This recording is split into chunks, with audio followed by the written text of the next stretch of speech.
Guys, ito yung ulam ko. Bicol Express paanang manok. Niluto ko siya kasi may paanang manok ako. Pinakuluan ko last night.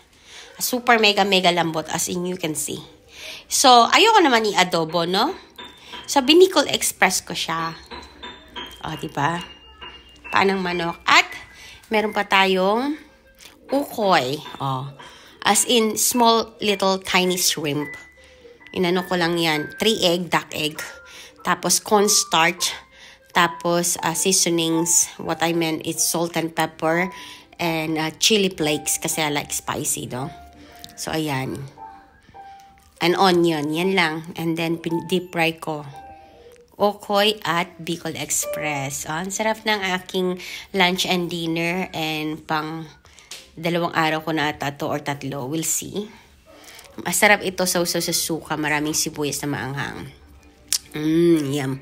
Can't wait na, but I'm not hungry yet. At least ready and prepared na for me to tuck in later. So, have a great day sa inyo. At sana may masarap din kayong pagkain na tulad ko, masaya. Ganito mga bagay is kinasasaya ko na. Lalo na tong ukoy. I miss ukoy. Let's eat!